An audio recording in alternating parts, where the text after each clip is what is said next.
है, ये एक न्यूमरल वैल्यू है, बट हम जब इसे अप्लाइड करते हैं कहीं पर तो एप्लीकेशन के अकॉर्डिंग वैल्यू को लेते हैं। यहाँ एप्लीकेशन में हमारी लेंथ है और लेंथ कभी नेगेटिव होती नहीं है, तो आप इसे लिख देंगे this is not possible, hence x is equal to 5। अब x5 को यहाँ पर पुट कर दीजिए, मेरे ख्याल से आपका आंसर आ गया है। मैं इसको यहीं लिख देता हूँ, 15 upon AP is equal to 15 upon 5, cut 3 हो गया, तो AP इज इक्वल टू हमारा 5 आ जाएगा। तो यहाँ लिखेंगे 3AP इज इक्वल टू 15, तो AP is equal to 5 centimetre. ये आपका AP कहाँ है, AQ और AP बराबर भी था, तो ये भी तो बराबर हो गया था 5 से, दोनों ही से काम हो गए तो कोई दिक्कत नहीं है। ठीक है, एक बार इस क्वेश्चन कॉपी कर लीजिए, ओनली 1 मिनट। ठीक है, इसके बाद हम नेक्स्ट क्वेश्चन चलते हैं। ये इंपॉर्टेंट क्वेश्चन था, इसमें गिवन कंडीशन कुछ इस तरह से थी कि आप डायरेक्ट उसे कर नहीं सकते हैं सिंपल। क्वेश्चन नंबर, इसमें पार्ट रह रहा है ratio of the areas of triangle APQ and ABC। अब रेशो ऑफ ट्रायंगल निकालना है, तो दो ट्रायंगल सिमिलर हमारे पास पहले ऑलरेडी आ चुके हैं। रेशो निकालने के लिए सिंपल रेशो, अभी आप देखिए रेशो कितना आया हमारा, 1:3 आया है, यहाँ भी 1:3 आएगा, 9 और 3, यहाँ भी 1:3 है, 5 और 3 है। ठीक है ना, तो रेशो निकालने के लिए मैं जनरली इसको यहाँ पर थोड़ा सा ऊपर लिख देता हूँ, इसका सेकंड पार्ट जो है, इसको नेक्स्ट पार्ट में करना है, सेकंड पार्ट लिख के area of triangle APQ upon area of triangle ABC is equal to कोई सी भी दो साइड ले लीजिए, APQ का मतलब AP अपॉन नीचे है हमारा AB का स्क्वायर, AP अपॉन AB का होल स्क्वायर। और ये आपको मालूम है यहां से कितना है, 15 अपॉन 5 मीन्स 5 अपॉन 15 का whole square is equal to 1 upon 9। ये 5 से 15 कट जाएगा, 3 आएगा और 3 का स्क्वायर 1 अपॉन 9। ये इसका सेकंड पार्ट का आंसर है, इसे आप जल्दी से कॉपी कर लें। अपर पार्ट को मैं ये पार्ट कर चुका हूं पहले। इसके बाद हम नेक्स्ट क्वेश्चन करते हैं।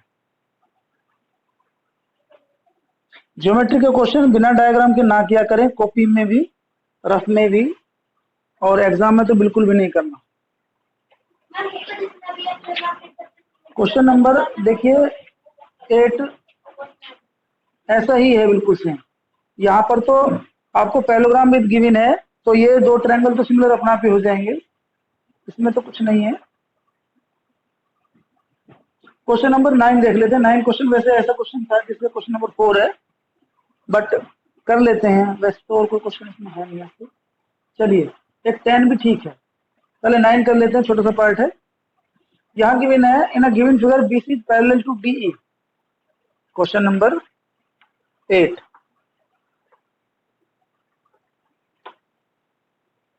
BC is parallel to DE।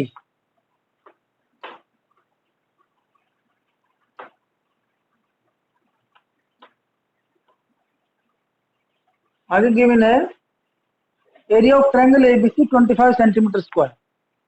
इसका एरिया 25 सेंटीमीटर स्क्वायर है, and area of trapezium BCD, ये एरिया 24 सेंटीमीटर स्क्वायर। याद रखना, आपको एरिया का रेशियो केवल सिमिलर ट्रायंगल के बीच में लेना है। कंडीशन उसने आपको स्प्लिट करके दे दी है, तो आप लिखेंगे एरिया ऑफ ट्रायंगल ADE। अब एरिया की बात करें तो ये टोटल एरिया है हमारे पास, इसको हमें कंडीशन सॉल्व करना था। 25 plus 24 is equal to 49 centimetre square.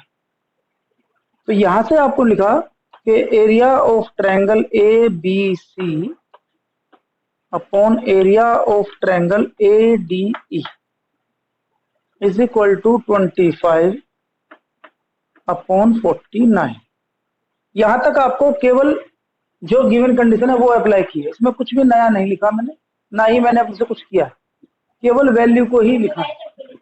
इसने आगे कहा है कि डी 14 है, calculate the length of BC.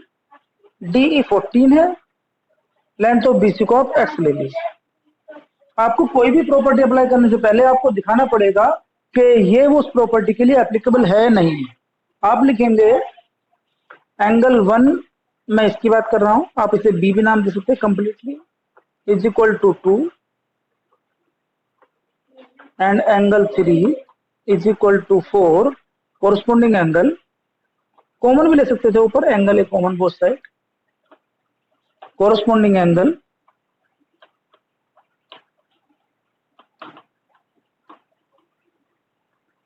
Are equal, line parallel है इसलिए, so triangle A B C similar triangle A D E. अब आपको मैं बता दूं, प्रॉपर्टी जो आपको बताई गई थी एरिया रेशियो थ्योरम, वो केवल तब है जब दो ट्रायंगल सिमिलर हो। अब ये सिमिलर आपने कर दिया by angle angle similarity, then अब आप इसे यहां से प्रॉपर्टी अप्लाई कर सकते हैं। Area of triangle ABC upon area of triangle ADE is equal to, यहां लिखेंगे आप प्रॉपर्टी का, इसको मैंने आपको वैसे ही बताया, इसको यूज करेंगे बाद में, ए बी स्क्वायर, और हमें तो बी से निकालना ना, तो कोरस्पोंडिंग साइड का square is equal to DE. Dot property apply करें, आपको बीसी पता है, डी पता है, तो वैल्यू पुट कर दीजिए, 25 upon 14 is equal to BC upon D का whole square, both side square root कर लीजिए। स्क्वायर रूट करेंगे तो क्या आ जाएगा, यहाँ 5 यहाँ 7 is equal to BC upon DE. DE की वैल्यू में गिवन है, ले जाइए, implies that BC is equal to 5 into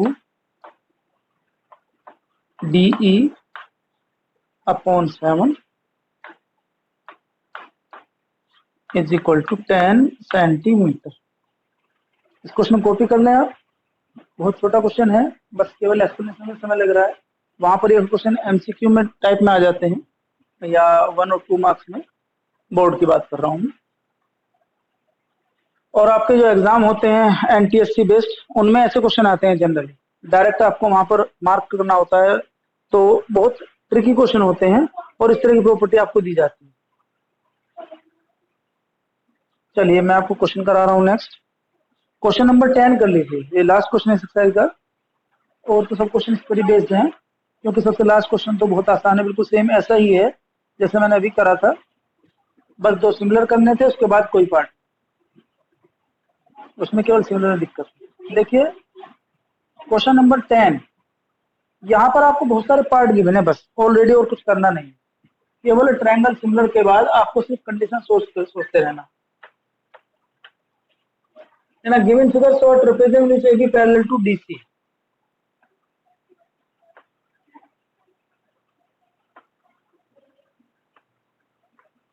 A B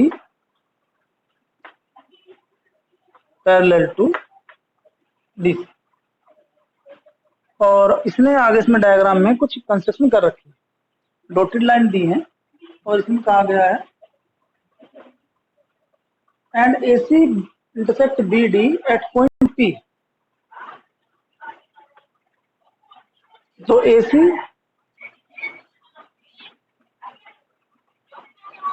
intersect B D at P. यहां तक सिचुएशन के बाद आपको दे रखा है एपी और सीपी का रेशियो, एपी और सीपी। अब आपको इसकी हेल्प से ही सारे काम करने, क्योंकि रेशियो तो गिवन होना जरूरी था। अब आपको जो भी कुछ उसे प्रूफ करना होगा, उसमें उसी की हेल्प लेनी होगी जो गिवन रेशियो। तो पहले में आपको जो भी प्रूफ करना हो उस ट्रायंगल के बारे में आप सोचें, और फिगर में ध्यान दें कि उसे सिमिलर कर सकते हैं, कॉन्ग्रुएंस कर सकते हैं, या कोई उनमें सिमिलरिटी है, या कोई प्रॉपर्टी अप्लाई हो रही है कॉमन। पहला पार्ट है ट्रायंगल एपीबी और सीपी। देखिए ये वाला ट्रायंगल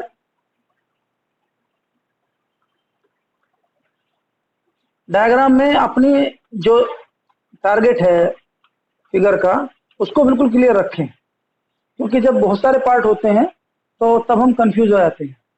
यहाँ पर 2 ट्रायंगल मैंने सेट किए, इसमें आपको दोनों ट्रायंगल में देखिए ये वाला एंगल बाय 1 ऐसे प्रूफ किया गया। प्रॉपर्टी आपको जनरली मालूम होनी चाहिए। बिटवीन द पैरेलल लाइंस, जब कहीं जेड बन रहा हो और दोनों लाइन पैरेलल हो तो ये अल्टरनेट एंगल होते हैं, और दोनों ही अल्टरनेट हैं। मैंने 3 लिखा नहीं, 3 और 4 both are alternate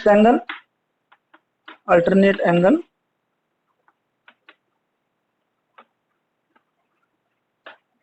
are equal. और अल्टरनेट एंगल इक्वल हुए तो आप चाहें तो ये भी लिख सकते थे वर्टिकल अपोजिट, दूसरा पार्ट ये वाला मैंने नहीं लिखा, कोई दिक्कत नहीं, आप इसे भी कर सकते हैं। Triangle A P B similar triangle. अब ए एंगल किसके बराबर है? सी के, तो सी पी डी, बस ये वाली चीज ध्यान रखनी है, बाय एंगल सिमिलर। अब आपके पास जो प्रूफ करना है इसमें तो केवल एरिया का रेशो फाइंड करने के लिए बोल रहा है। एरिया का रेशो फाइंड करने के लिए तो आपको सिमिलर ट्रायंगल करती है, आपको कंडीशन अप्लाई होगी। क्या करना था आपको इसमें? देखिए यहाँ पर तो एपी और सीपी आ ही रहा है, हमें तो कुछ करना ही नहीं है। यहाँ पर area of triangle APB upon area of triangle CPD is equal to AP square upon CP square, AP upon CP का होल स्क्वायर, और ये हमें मालूम है, वैल्यू पुट कर दीजिए 9/25। देखिए अगर ये पार्ट आपको समझ में आ गया है तो मेरे ख्याल से फिर किसी पार्ट में कोई दिक्कत ही नहीं है। बस कहीं पर कॉमन पार्ट या कोई चीज ऐसी है जो नहीं बन रही है सिमिलर। तो सेकंड पार्ट देखिए, डीपीसी एंड एपीबी। डीपीसी, अरे मैंने कौन सा ट्रायंगल ले लिया? सीपीबी, सॉरी भाई मैंने ट्रायंगल दूसरा ले लिया, ये सीपीडी नहीं है, सीपीबी आ रहा इसका। एपीबी और सीपीडी की बात कर रहा था।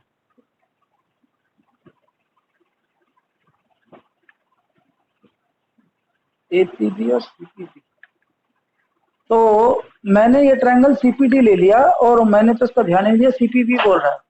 सीपीबी तो हमारा ये वाला पार्ट है, मैंने कौन सा पार्ट कर दिया इसका मतलब?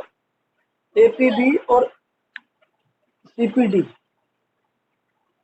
एपीबी, एपीबी और एडीबी। सीपीबी तो है ही नहीं, सीपीडी तो ट्रायंगल ही नहीं है। चलिए नहीं है तो कोई बात नहीं, अभी हम इसमें जो फर्स्ट पार्ट है उसमें सीपीबी दे रखा है, मीन्स ये वाला पार्ट लेना है। तो इस पार्ट के लिए आप क्या करेंगे? देखो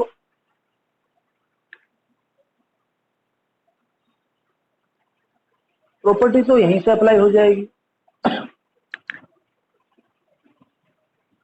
जब इनका रेशो मालूम है मुझे, इनमें से ये कॉमन है, इनमें से ये कॉमन है,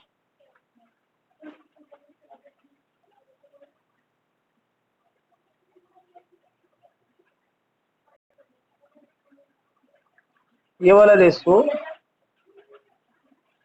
अगर मैं इससे परपेंडिकुलर डालता हूं, हाँ तो इससे भी हो जाएगा।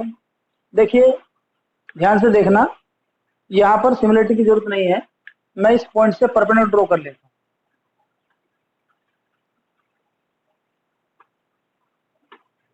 ये परपेंडिकुलर ड्रॉ किया गया, इसका नाम मैं एम रख लेता हूं, M altitude of AC. AC पर जो एल्टीट्यूड डाला गया वो बीएम है। अब आपको लिखना है यहां पर area of triangle APB upon area of triangle CPB. तो यहां सिमिलरिटी वाली बात नहीं है, हाफ बेस। देखिए इस ट्रायंगल पर, इस बार ट्रायंगल की बात कर रहा हूं मैं, जो ट्रायंगल ये बना है इस पर ये वाले साइड, तो इस पर जो एल्टीट्यूड डाला जाएगा ये एल्टीट्यूड, ये इस बेस के लिए हाइट है। यहां पर मैं बात कर रहा हूं इस वाले ट्रायंगल की, तो ये एपी पर जो परपेंडिकुलर है BM, half base into height है हमारे पास बीएम। ऐसे ही दूसरे ट्रायंगल में जो हमारे पास सीपीबी है उसमें सीपी बेस है और हाइट वही बीएम। बीएम से बीएम कट जाएगा, हाफ से हाफ कट जाएगा और ये 3/5 आ जाएगा। देखिए ये पार्ट आसान था, मैंने ध्यान नहीं दिया। वहां पर ये बात रखना ध्यान से कि पूछा क्या है और हम बता क्या रहे हैं, इसका भी ध्यान रखना। जैसे मैंने ध्यान नहीं दिया, मुझे लगा सिमिलर ट्रायंगल है और मैंने डायरेक्ट आपको बिना देखे ही वो पार्ट प्रूफ कर दिया। क्लियर? अभी आप सेकंड पार्ट देखेंगे। सेकंड पार्ट में देखिए क्या करना है। इसमें गिवन है डीपीसी एंड एपीबी। अभी जो करा था ये सेकंड पार्ट था, ये जो मैंने अभी बताया है ये सेकंड पार्ट ही था। यहाँ पर area of triangle APB upon area of triangle DPC. AP इसे सीपीबी लिखना, CPD, AP square upon CP square और ये 9/25। सेकंड पार्ट ये दे रखा है, हमने देखा, ध्यान नहीं दिया। Third part ADP and APB. ADP and APB, ये वाले दो ट्रायंगल बिल्कुल सेम ऐसे ही है जैसे मैंने ये वाले पार्ट किए थे।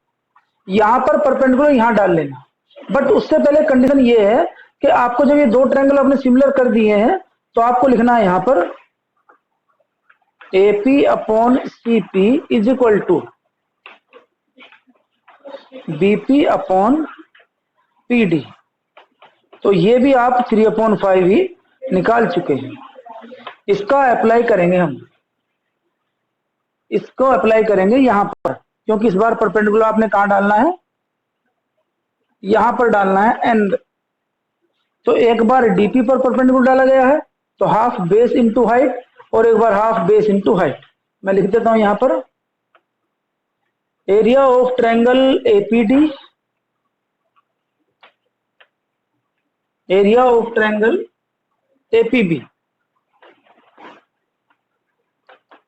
हाफ बेस हमारा बीबी है और हाइट हमारी ए है।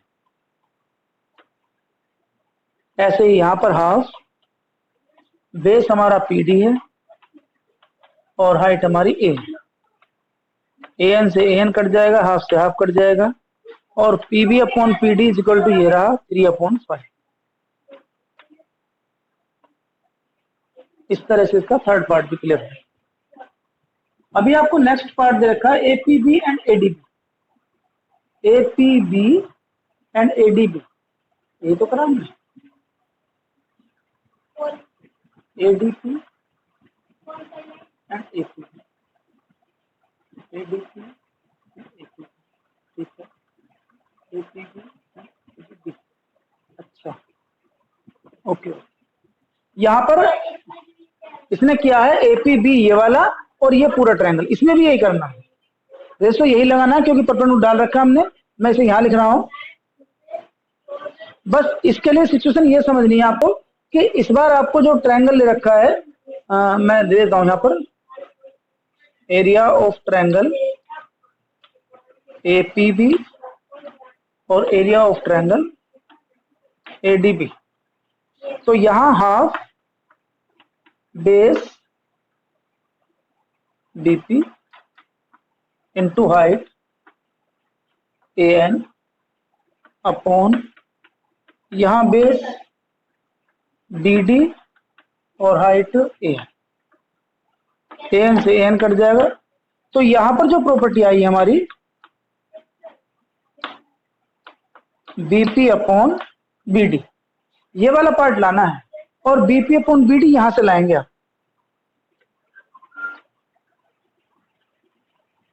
आप ऐसे समझ लीजिए, क्योंकि यहां बीडी लाना है मुझे, तो आप इसे ऐसे समझ सकते हैं, यहां PD upon BP is equal to 3/5।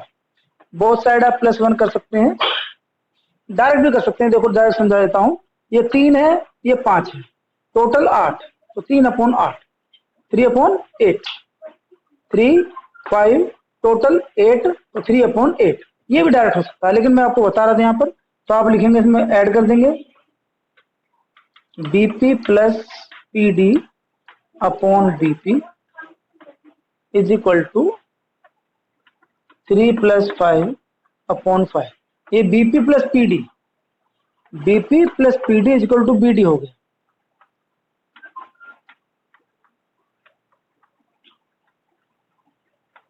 Is equal to 8/5। BD upon BP हमारा 8/5 आ गया, और ये जस्ट रेसिप्रोकल है बीपी अपॉन बीडी का, तो यहाँ 5/8। इस तरह से क्वेश्चन कंप्लीट हो गया है। मतलब क्वेश्चन में सिमिलरिटी ही लग रही थी, बस आपको पार्ट करने थे प्रूफ। मैं जो नेक्स्ट पार्ट है इसमें 4 पार्ट हो गए हैं, और बाकी क्वेश्चन सिंपल हैं, इसमें कुछ भी कंडीशन नहीं लगानी है। जो नेक्स्ट वाला है पॉइंट, जो आपके एक्सरसाइज नेक्स्ट है, उसका नाम है transformation bye size similar size, transformation of a similar size. मतलब ये समझ लीजिए कि अगर कोई चीज 2 गुनी, 3 गुनी, 10 गुनी बढ़ जाती है according to any situation, any condition, जैसे शैडो है, आपने कभी देखी हो, जब लाइट सोर्स के पास होते हैं ऑब्जेक्ट और दूर जाते रहते हैं, तो शैडो की लेंथ बढ़ती चली जाती है, उसी रेशो में प्रोपोर्शनल है। धूप में आपने कभी परछाई देखी हो किसी पेड़ की, कभी आप सुबह के टाइम, दोपहर के टाइम देखो, तो परछाई का रेशो बढ़ जाता है। कोई ये ऑब्जेक्ट है, ये ऑब्जेक्ट